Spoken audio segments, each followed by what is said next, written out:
NFT अनियंत्रित हैं और इनके साथ अत्यधिक जोखिम जुड़ा हो सकता है।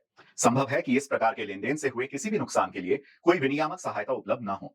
किसी भी सूचना के लिए बिटसाइफर लैब्स एलएलपी से support@coinswitch.co पे संपर्क करें। आपके इन्वेस्टमेंट पर कितना परसेंट रिटर्न सही है? 10%, 15%? लेकिन अगर मैं आपसे कहूं कि लगभग 1100% हो सकता है, तो आप क्या कहेंगे?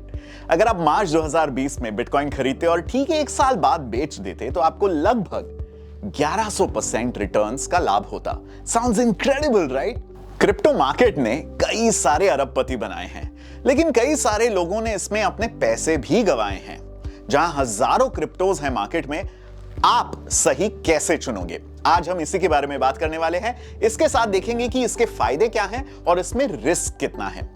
जब भी कोई एक नया क्रिप्टो बनता है, इसे साइंटिफिक तरीके से समझाने के लिए एक व्हाइट पेपर या एक लाइट पेपर भी बनाया जाता है, जिसे हम भी पढ़कर काफी हद तक समझ सकते हैं कि वो ब्लॉकचेन या प्रोजेक्ट क्या करने वाला है।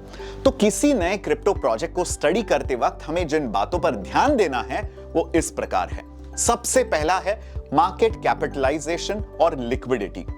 चूंकि हम क्रिप्टोस को फ्रैक्शन में भी ले सकते हैं और इनकी सप्लाई भी बदलती रहती है, हमें इनके मार्केट कैपिटलाइजेशन को जांच करके ही आगे बढ़ना चाहिए। सरल भाषा में मार्केट में अवेलेबल क्रिप्टोस और प्राइस का मल्टीप्लिकेशन ही मार्केट कैप कहलाता है। कोई भी मार्केट एफिशिएंट तब होता है जब वहां बहुत सारे ट्रेडर्स हों जो ट्रेडिंग कर रहे हों। कॉइनस्विच के advance trading platform CoinSwitch pro पे यदि आप 24 घंटे के ट्रेडेड वॉल्यूम देखें, तो इससे आपको लिक्विडिटी का अंदाजा लग सकता है। दूसरा है सप्लाई और टोकेनॉमिक्स। हर क्रिप्टो का अपना एक सप्लाई शेड्यूल होता है। आमतौर पे ये इस बात की ओर इशारा करता है कि आगे चलकर इस क्रिप्टो की नई सप्लाई आ सकती है या नहीं। बुद्धिमान ट्रेडर और इन्वेस्टर वही होते हैं जो किसी क्रिप्टो की भविष्य में सप्लाई का सही अंदाजा लगा सकते हैं और उसके हिसाब से फैसला ले सकते हैं। तीसरी चीज है डेवलपर सपोर्ट। 10 साल बाद शायद क्रिप्टो बहुत ही अलग चीज होगी। उसे कई सारे कंज्यूमर्स यूज करेंगे बिना जाने कि वो क्रिप्टो यूज कर रहे हैं। जैसे कि आप फेसबुक यूज करते हैं, तो आप ये नहीं सोचते कि आप किसी सर्वर पर कुछ डेटा लिख रहे हैं। आपको बस एक एप्लीकेशन मिल रही है। वो एप्लीकेशन डेवलपर्स बनाते हैं और वो डेवलपर्स जिस क्रिप्टो के पीछे सबसे ज्यादा जोर लगाएंगे, वो मार्केट में आगे बढ़ेगा। तो ये एक इंपॉर्टेंट चीज होती है स्टडी करने के लिए। हर क्रिप्टो इकोसिस्टम के अपने हैकाथॉन्स और डेवलपर इवेंट्स होते हैं। आप प्रोजेक्ट की ऑफिशियल वेबसाइट और ट्विटर पर इन इवेंट्स को फॉलो करके क्या-क्या प्रोग्रेस हो रही है, इसको ट्रैक कर सकते हैं। फिर आती है चौथी बात, टेक्निकल्स। पुराने प्राइसेस के मूवमेंट्स और ट्रेंड को देखना, इंडिकेटर्स का इस्तेमाल करना, उन्हें कंबाइन करना और नई स्ट्रैटेजीज बनाकर उसके अनुसार काम करना बहुत जरूरी है। मैं आने वाले समय में इन टॉपिक्स को डिटेल में समझाने वाला हूं, तो मेरे साथ बने रहिए। हमेशा ध्यान रखिए कि जितना आप क्रिप्टो ट्रेडिंग से कमा रहे हैं, उसमें उतना रिस्क भी है। चलिए देखते हैं क्रिप्टो के बेनिफिट्स और रिस्क क्या है। तो पहले बेनिफिट्स की बात कर लेते हैं। क्रिप्टो में आपके इन्वेस्टमेंट पर काफी ज्यादा रिटर्न्स मिलने की संभावना है। इसमें इन्वेस्ट करना काफी आसान है और कोई भी इन्वेस्ट कर सकता है।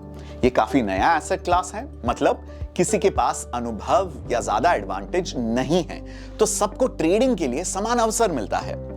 पोर्टफोलियो डाइवर्सिटी करने के लिए भी आप क्रिप्टो में ट्रेड या इन्वेस्ट कर सकते हैं। अब रिस्क के बारे में भी जान लेते हैं। क्रिप्टो मार्केट में प्राइस बहुत ऊपर नीचे होते रहता है, तो ज्यादा प्रॉफिट मिलने के चांसेस तो हैं ही, लेकिन ज्यादा लॉस होने के भी चांसेस होते हैं। इसीलिए हमेशा स्टॉप लॉस का इस्तेमाल करें। सावधान ना रहने पर आप स्कैम्स के चक्कर में फंस सकते हैं। तो इन्वेस्ट करने से पहले हमेशा अपनी रिसर्च करें। हम उसे DYOR कहते हैं। अगर आप एक अच्छा एक्सचेंज जैसे कि कॉइनस्विच यूज करें, तो आपके साथ स्कैम्स के चांसेस बहुत कम हो सकते हैं। तो इन सभी पॉइंट्स को ध्यान में रखकर आप एक अच्छे क्रिप्टो का चुनाव कर सकते हैं। पर अभी खोज यहां खत्म नहीं हुई है। अगले वीडियो में हम जानेंगे कि चुने हुए क्रिप्टो को हम कहां से खरीद सकते हैं और एक अच्छे क्रिप्टो एक्सचेंज के चुनाव में किन बातों का ध्यान रखना है। Thanks so much for watching. अगर ये वीडियो आपको पसंद आया और कुछ आपने नया सीखा, तो इसे जरूर लाइक कीजिएगा और अपने दोस्तों के साथ शेयर कीजिएगा। And don't forget to subscribe CoinSwitch के यूट्यूब चैनल को। क्रिप्टो और एनएफटी अनियंत्रित हैं और इनके साथ अत्यधिक जोखिम जुड़ा हो सकता है। संभव है कि इस प्रकार के लेनदेन से हुए किसी भी नुकसान के लिए कोई विनियामक सहायता उपलब्ध न हो। किसी भी सूचना के लिए बिटसाइफर लैब्स एलएलपी से support@coinswitch.co पे संपर्क करें।